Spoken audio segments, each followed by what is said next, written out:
Mesdames et messieurs, bonjour et bienvenue sur TV Vendée en ce jeudi 29 janvier dans votre matinale. J'espère que vous allez bien ce matin. Bon appétit à vous si vous prenez actuellement votre petit déjeuner. Je vous le répète très souvent, même quasiment tous les jours en fait. C'est le repas le plus important pour être en pleine forme et pour bien démarrer sa journée. Comme tous les matins, vous pourrez bien sûr réagir à l'actu du jour avec le WhatsApp officiel de la matinale dont voici le numéro. Nous avons reçu il y a quelques instants sur ce plateau dans l'invité de la matinale, deux invités. La coprésidente et le coprésident du Festop, un festival pas comme les autres qui aura lieu début août du côté de 13-Septy. Ce sera la 3e édition de ce festival dont la billetterie ouvre ce dimanche à midi. Interview que vous pouvez désormais retrouver bien sur tvvendée.fr et sur la chaîne YouTube TV Vendée Actu. On se tourne maintenant du côté de la météo du jour. On commence avec ce matin et la pluie qui est présente sur l'ensemble du département donc en cette matinée du 29 janvier. Comptez 3 à 6 degrés. Dans l'après-midi, les pluies vont commencer à s'évacuer par le littoral et les éclaircies vont arriver par les terres. Comptez cette fois-ci 9 à 11 degrés. On regarde maintenant les horaires des marées pour aujourd'hui. On commence du côté de la Tranche-sur-Mer, dans le sud-ouest du département, avec une première basse mer qui était ce matin à 7h. La prochaine, ce sera donc à 19h34. La première pleine mer était cette nuit à 1h36. La prochaine sera donc à 14h10. Petit coefficient pour aujourd'hui de 49 à 52, coefficient identique dans le nord-ouest de la Vendée au niveau du passage du Gois, avec une première basse mer qui était ce matin à 7h14, la prochaine est prévue à 19h48, la première pleine mer était cette nuit à 1h35, la suivante sera donc à 14h11, et si vous avez envie, pourquoi pas de traverser le Gois aujourd'hui, ça peut arriver, je vous rappelle que c'est possible jusqu'à 1h30 avant et après la marée basse. Le soleil, lui, se lève ce matin à 8h32 et se couchera donc ce soir à 18h05 et nous fêtons aujourd'hui les Gilda. Bonne fête donc à tous et il est temps de faire ensemble un point sur l'actu du jour. Voici le journal.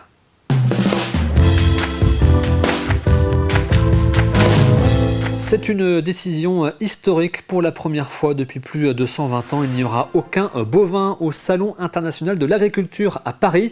L'annonce avait été faite le 13 janvier dernier. La raison, la dermatose nodulaire contagieuse. Cette maladie apparue en France au mois de juin a d'abord touché la Savoie, puis le sud-ouest du pays, entraînant l'abattage de troupeaux et la colère de nombreux éleveurs. L'ensemble des concours agricoles de bovins, qu'ils soient départementaux, régionaux ou nationaux, ont donc été annulés pour éviter tout risque de contagion. En Vendée, la déception est forte car ces concours permettent de valoriser le travail des éleveurs. Louise Yadjé est allée à la rencontre d'un éleveur de vaches charolaises et d'un éleveur de Montbéliarde afin de connaître leurs sentiments suite à cette décision du Salon d'agriculture. Cette année, Sergent va rester dans son enclos. Pourtant, à 5 ans, ce taureau est en forme olympique pour son âge avec ses 1600 kilos. Mais à cause de la dermatose nodulaire, aucun bovin ne sera accepté au Salon de l'agriculture de Paris. Donc le salon, c'est plus une visibilité pour l'année à venir. Donc attirer du monde, par exemple en 2024, quand on avait fait la participation avec Sergent, j'avais vu du monde du nord de la France, de l'est de la France, du centre de la France, et de l'intérêt d'éleveurs étrangers que je pense que j'aurais jamais eu s'il n'y avait pas eu le Salon de l'agriculture. Beaucoup de concours départementaux ont aussi été annulés. Pour Jonathan et les éleveurs de bovins en général, c'est une visibilité en moins pour l'avenir. Un élevage comme le mien, je pense qu'il y a un tiers des reproducteurs. Donc j'en ai vendu à peu près la moitié de mes reproducteurs que j'avais gardés l'année dernière. Je pense que j'aurais pu vendre les 3/4 s'il y avait eu ces concours départementaux. On aurait pu vendre 3-4 veaux de plus sur les concours départementaux. Du côté de Mareuil-sur-Lay, Olivier a un troupeau de 125 Montbéliardes. Pour lui, l'impact n'est pas tant économique, c'est plutôt un coup dur pour sa motivation. Par la voie laitière, pas forcément beaucoup d'impact. La génétique, elle est présente forcément sur les concours, mais financièrement, on n'a pas beaucoup de retour direct. Concernant par contre la voie allaitante, là je pense qu'eux, ils avaient un petit peu plus de dégâts. Notamment leur sortie sur le jeune reproducteur qu'ils vont mettre à la vente après. Ça leur permet de les placer et puis de leur mettre une plus-value notamment à la vente. Après plusieurs mois d'incertitude, les éleveurs semblent voir le bout du tunnel. On est dans une période, on va dire, stable. On voit que les marchés commencent à se rouvrir dans les zones qui ont été vaccinées. Les éleveurs continueront donc de surveiller de près l'évolution de la situation sanitaire. Et déjà en novembre dernier, le salon Tech Élevage à La Roche-sur-Yon avait décidé de ne pas faire venir de bovins également à cause de l'épidémie de dermatose nodulaire contagieuse. Et ce même si le département n'était pas impacté par l'épidémie, la situation avait poussé l'organisation à revoir toute sa gestion du salon. Son président Jordi Bouanchot, lui-même éleveur, espère un retour à la normale pour la prochaine édition. Il a fallu prendre la décision en amont pour rappeler les fournisseurs de matériel, les prestataires pour le montage des chapiteaux, pour leur dire non, du coup on ne va pas monter tel ou tel chapiteau. Donc il a fallu se réadapter, trouver aussi une organisation avec les partenaires pour animer les rings, laisser la place quand même aux syndicats de race pour promouvoir leur race vis-à-vis à la fois du public qui traversait les allées du salon Tech Élevage, mais aussi, comme j'ai dit, entre agriculteurs, créer des temps de convivialité, des apéritifs, etc. Et ça, moi, j'y suis très attaché au sein de notre salon, qui doit rester avant tout un salon professionnel pour les agriculteurs. Et là, je remercie l'ensemble des races et puis l'ensemble des partenaires historiques, des OPA, mais aussi des exposants qui ont vraiment joué le jeu cette année, d'aménager différemment les temps forts, de continuer de communiquer positivement sur notre métier. C'est important parce que je rappelle que le salon Tech Élevage est aussi à disposition des centres de formation agricole et des collèges pour venir découvrir la diversité de nos métiers. Et Dieu sait si on en a besoin de renouveler les générations en agriculture. Et je pense que tout le monde a fait un effort pour que le Tech Élevage ne soit pas moins beau. À La Roche-sur-Yon, un nouveau service de proximité sillonne désormais les quartiers. Depuis le mois de septembre, une conciergerie mobile va à la rencontre des habitants directement au pied de leur immeuble. Concrètement, il s'agit d'un camion aménagé qui propose des services pour faciliter le quotidien, comme le traitement du linge, des petits travaux, des retouches de vêtements ou encore la réparation d'objets et le prêt de matériel grâce à une bricothèque. Des services construits à partir des besoins exprimés par les habitants eux-mêmes. Au-delà de ces services pratiques, cette conciergerie se veut aussi un lieu de lien social pour s'informer sur ses droits, échanger et recréer de la convivialité entre habitants. Cette conciergerie mobile a été mise en place par l'association Graines d'Idées. Reportage d'Élise Blanchard. À La Roche-sur-Yon, l'entraide se met aujourd'hui sur 4 roues. À l'origine, la conciergerie mobile était installée dans un seul quartier, mais face aux besoins exprimés, aujourd'hui, elle intervient dans 7 quartiers de la ville pour aller à la rencontre des habitants au plus près de leur quotidien. Au départ, on a créé une conciergerie sur le quartier uniquement de la Vigne aux Roses, parce que ça nous avait été demandé là-bas. On a développé un lien avec les habitants là-bas. On se déplace maintenant dans tous les quartiers que depuis le mois de septembre. On est en phase de lancement et de développement. Donc pour l'instant, si petit à petit, les gens commencent à connaître. On essaye à chaque fois d'aller dans des lieux, de s'installer dans des lieux où il y a un peu de passage. L'idée, c'est d'instaurer aussi une relation de confiance. Ils viennent prendre les contacts. On sert, peut-être 300 ou 400 cafés qui ont été servis là, entre septembre et novembre l'année dernière. Enfin voilà, il y a quand même, les gens viennent, s'intéressent à ce qu'on fait. La conciergerie mobile propose des services concrets pour le quotidien, traitement du linge, bricolage, ateliers de réparation et petits travaux à domicile. Mais au-delà de l'aide pratique, l'objectif est aussi de créer du lien social. On s'installe vraiment au cœur des quartiers. Donc mes collègues qui sont présents sur les permanences instaurent aussi un climat convivial. Donc les gens sont invités à venir s'installer et on favorise aussi les échanges entre habitants, que les voisins se rencontrent et puis on facilite aussi l'expression des besoins, on facilite, on est à l'écoute et c'est comme ça que sont construits aussi les ateliers thématiques qu'on peut proposer au sein de la conciergerie. Donc ce qui nous intéresse nous, c'est de développer, de favoriser le lien social, quoi. En allant directement à la rencontre des habitants, la conciergerie mobile s'impose comme un véritable service de proximité. Ce camion est un réel outil pour recréer du lien au cœur des quartiers de La Roche-sur-Yon. Direction la commune d'Aubigny-les-Clouseaux maintenant, où la cour de l'école publique Jean de La Fontaine et la cour de l'accueil de loisirs ont été entièrement repensées pour le bien des enfants. Le bitume, très présent auparavant, laisse désormais place à des espaces végétalisés plus agréables, notamment sous la chaleur, avec différents espaces de jeu. Un réaménagement qui a coûté 79 000 €, mais pour lequel la commune a reçu des aides à hauteur de 80% du coût. Au-delà de l'aspect esthétique, l'objectif est aussi de sensibiliser les enfants à la nature et au végétal dès la cour d'école. C'était une cour en bitume avec quelques jeux de marelle et aujourd'hui le végétal a pris toute la place avec différentes fonctions. On a une estrade, on a des hamacs, on a bien sûr beaucoup de végétation, c'est l'élément premier. On a imperméabilisé un peu les sols en décroutant le bitume. On a beaucoup de rondins aussi qui permettent le jeu. On voit les enfants marcher sur les rondins plus ou moins élevés. Enfin, c'est devenu un espace de jeu où toute l'imagination a sa place, une diversité qu'on n'avait peut-être pas auparavant. Je pense que c'est important aussi, surtout à l'époque à laquelle on vit, de recréer du lien entre ces enfants et la nature. Tout simplement parce que c'est essentiel pour leur faire comprendre aussi les enjeux liés au réchauffement climatique, à la transition écologique et qu'ils aient cette fibre, cet intérêt pour les choses qui les entourent, pour l'extérieur. L'association Planète Sciences Vendée est un acteur incontournable de la médiation scientifique dans le département. Elle intervient dans les écoles, accueille des enfants dans ses locaux à La Roche-sur-Yon et propose différents ateliers pendant les vacances scolaires, les mercredis et l'été. Chaque année, ce sont près de 10 000 enfants qui découvrent les sciences à travers les différentes animations qu'elle propose.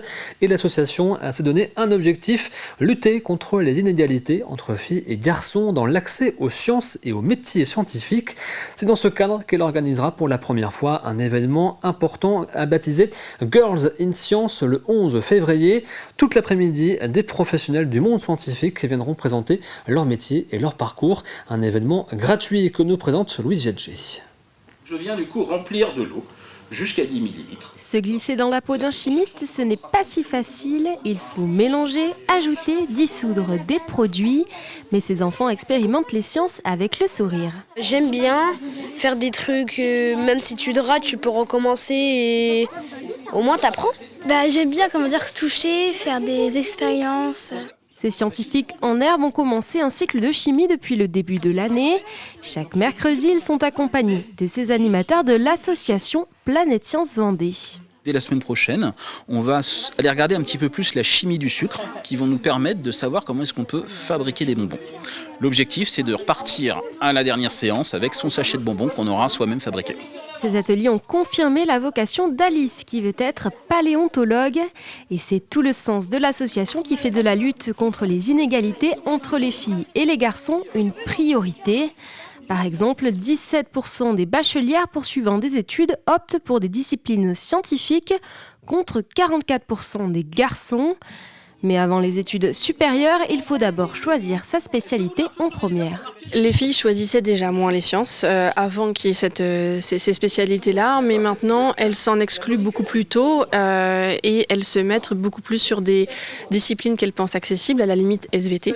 Mais tout ce qui va être les mathématiques, spé maths par exemple, ou spé physique, on a beaucoup moins de filles qu'avant et c'est une tendance qui se dégrade de plus en plus. Donc là, la situation, elle commence à être assez difficile. C'est des filles qui ne vont pas pouvoir se diplômer de manière spécifique en maths ou en physique, qui du coup ne vont pas du tout avoir accès au même parcours universitaire que les garçons, alors que déjà en sciences, on perd beaucoup de filles. L'association organise le 11 février prochain Girls in Science, une après-midi pour tester les sciences et rencontrer des professionnels. Un événement gratuit pour toutes les filles de 14 à 17 ans. C'est la fin de ce journal. On refait ensemble un point sur votre météo de ce jeudi avec de la pluie ce matin sur l'ensemble du département. Comptez 3 à 6 degrés pour les températures donc pour cette matinée. Dans l'après-midi, les éclaircies vont faire leur apparition par l'est de la Vendée. Il y aura encore de la pluie donc sur le littoral. Comptez cette fois-ci 9 à 11 degrés. Et on va justement aller faire un tour sur le littoral ce matin. Alors on est même plus loin que le littoral puisque nous sommes du côté de l'Île-Dieu avec cette image en direct donc de Port-Joinville. Il fait pour l'instant plutôt beau donc du côté de Port-Joinville, donc à l'Île-Dieu avec cette belle image donc du port de l'Île-Dieu de Port-Joinville. On passe maintenant au plus de l'info du jour.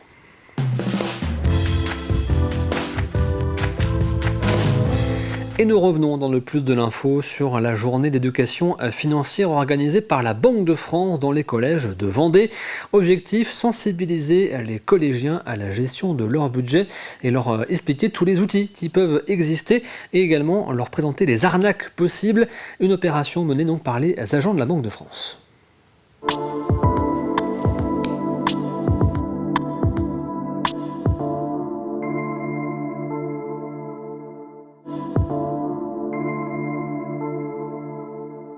Côté Banque de France, donc on est opérateur national en matière d'éducation financière et budgétaire depuis une dizaine d'années maintenant.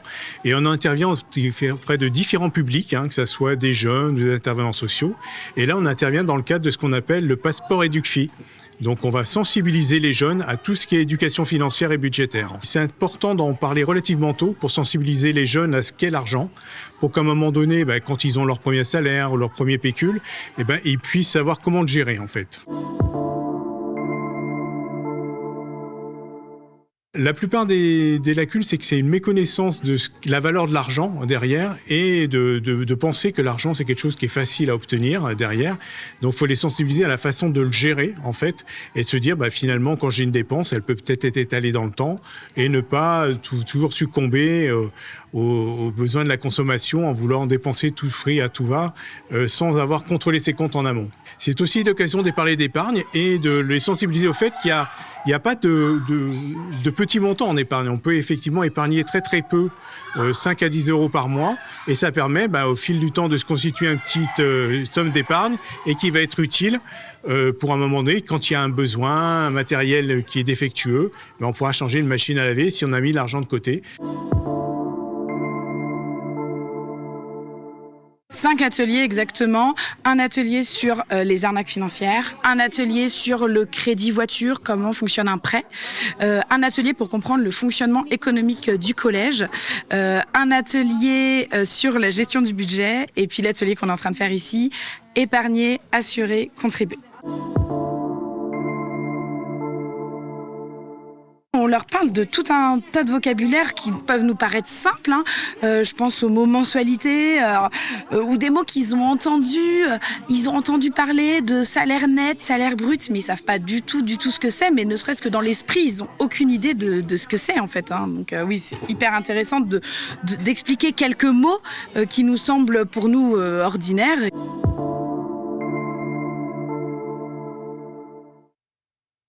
Présentation et d'intervention, et à la fin on va leur faire passer un quiz avec une quinzaine de questions sur les thèmes qu'on a vus là, et puis on va leur remettre un passeport qui s'appelle le passeport d'éducation financière, qui va permettre de valider en fait ce qu'ils ont pu apprendre dans la journée en matière d'éducation financière. C'est une sorte de petit baccalauréat, de petit diplôme qu'on leur remet et qui a une belle valeur sur l'investissement qu'ils auront pu passer aujourd'hui en matière d'éducation financière et budgétaire.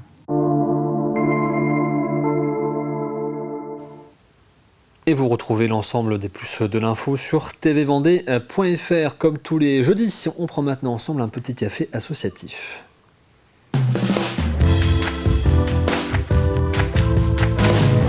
Et cette semaine, Jeanne Bell nous emmène à la découverte de l'association Welcome qui vient de fêter ses 10 ans, une association qui s'occupe de trouver des hébergements temporaires pour migrants à La Roche-sur-Yon et ses environs.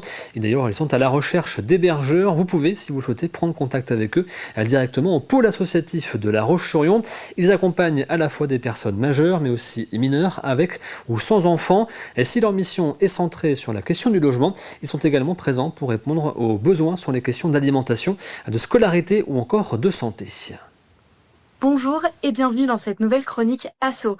Aujourd'hui, nous sommes avec l'association Welcome. Comme Vendée a été fondée en 2015, donc il y a déjà 10 ans, on a fêté les 10 ans il y a quelques mois. On est accueillis à la maison des associations toutes les semaines, dans une permanence, et là viennent tous ceux qui n'ont pas de logement, qui peuvent nous demander de l'aide pour être hébergés un certain temps dans notre réseau d'hébergeurs, principalement basé sur La Roche-sur-Yon et un peu autour sur le Pays Lyonnais. Ce soir, on a eu une jeune femme, Palmyra, une Angolaise, qui cherche un logement depuis quelque temps parce qu'elle est à la rue. Elle dort dehors. Elle est partie chez une dame ce soir qui a bien voulu l'accueillir pour un essai de 8 jours. On a autrement des jeunes mineurs qui viennent souvent. Tout à l'heure, il y avait des jeunes mineurs et bon, ils viennent nous dire bonjour, mais ils sont logés déjà dans des familles et ils suivent des cours dans différents lycées de La Roche. On a environ une quarantaine d'hébergeurs, surtout sur La Roche-sur-Yon et autour. Et nous faisons donc cette permanence d'accueil tous les mercredis soirs à la maison des associations. Et là, nous sommes en général entre 5 et 10 bénévoles, mais entre guillemets, on s'appelle entre guillemets tuteur, et qu'on s'occupe de façon pratique de faire en sorte que la personne hébergée, on la suit également, qu'elle puisse manger, pour les jeunes, aller à l'école, les soins, on les envoie à l'hôpital. Les mineurs aient une carte AME, aide médicale d'État, pour qu'ils puissent se faire soigner gratuitement. On les met souvent en apprentissage. On s'arrange pour leur trouver soit des apprentissages, pour qu'ils puissent sortir avec un diplôme et qu'ils puissent s'insérer ensuite dans la société française. Tous les mercredis soirs, ils sont au pôle associatif de La Roche-sur-Yon, où vous pouvez les rencontrer pour devenir hébergeur ou pour trouver un hébergement. Sur 10 ans à peu près, on a eu plus de 68 familles avec enfants qui sont passées, 140, 150 hommes, un peu moins de femmes, une cinquantaine, et des mineurs isolés, une cinquantaine aussi. Mais notre problème, c'est qu'on n'a pas beaucoup d'hébergeurs, on est débordés, et pas tellement pour des jeunes mineurs, mais c'est surtout pour des femmes qui seront avec 1, 2, 3, voire 4 enfants. On a du mal à trouver des logements, et c'est même quasiment impossible. Dans ces cas-là, elles appellent le 115, ils ont quelquefois des possibilités de les envoyer à l'hôtel pour quelque temps, mais c'est toujours, c'est très difficile, quoi. Il y en a des familles, des fois, qui sont à la rue, certainement, mais on sait pas tout ce qu'elles deviennent après, quoi. Voilà, c'est la fin de cette chronique asso. Alors si vous voulez en savoir un peu plus, vous pouvez vous rendre sur place. Et moi, je vous dis à très bientôt dans une prochaine chronique asso. Merci Jeanne pour cette nouvelle découverte et pour ce café associatif du jeudi. On passe maintenant à l'extrait du jour.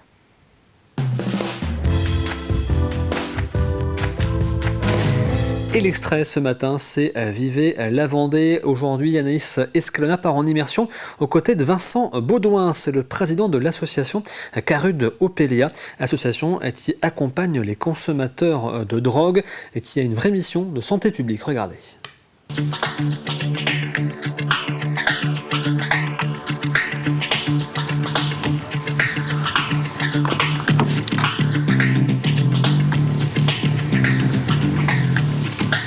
Est-ce que tu peux nous dire, Vincent, comment tu es venu à faire ce métier qui est clairement dans l'ombre ? Bien en fait, c'est l'envie de soutenir les personnes qui ont besoin d'aide. Voilà, dans une idée de les accompagner dans une réinsertion, que ce soit une réinsertion sociale ou du soutien pour l'accès aux droits communs, l'accès à la santé. Ok, c'est venu... Je sais pas, est-ce que toi tu as été consommateur ou comment t'es venu en fait? Parce que c'est tellement sensible, je trouve, comme sujet, comme thématique, d'en faire un métier. Est-ce que tu as été proche de ce milieu-là, d'une quelconque manière? Tu m'as dit que tu faisais des festivals avant? Ouais, alors moi j'ai été festivalier, alors davantage quand j'étais plus jeune, et effectivement j'ai pu rencontrer dans ma vie perso des gens qui avaient, sur des événements festifs, eu besoin d'aide, de soutien par rapport à des consommations qui avaient pu déborder. Et vous retrouvez donc ce nouveau numéro de Vivez la Vendée aujourd'hui sur TV Vendée. Il est temps maintenant de passer pour nous à Café Cuisine.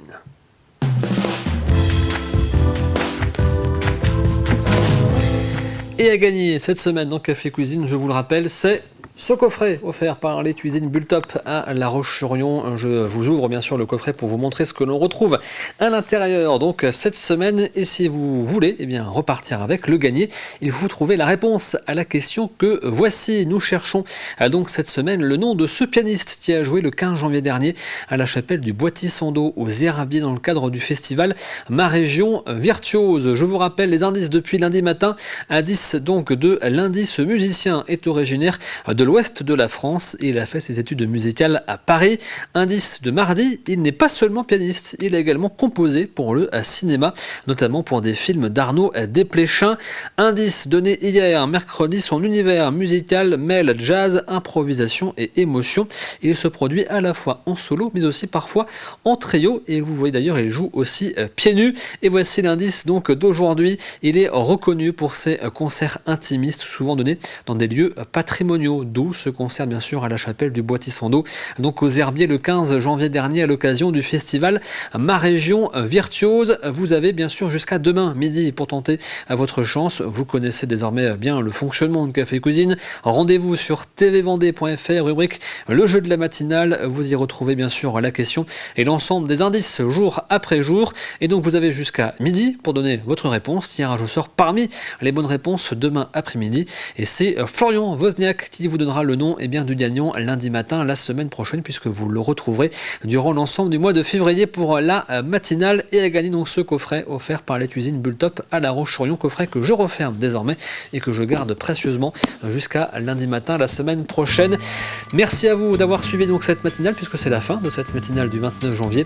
L'actualité revient bien sûr avec le journal à 12h30 présenté par Aurélien Huard. Quant à moi, je vous retrouve bien évidemment demain à partir de 7h. Passez une excellente journée devant TV Vendée bien sûr. À demain.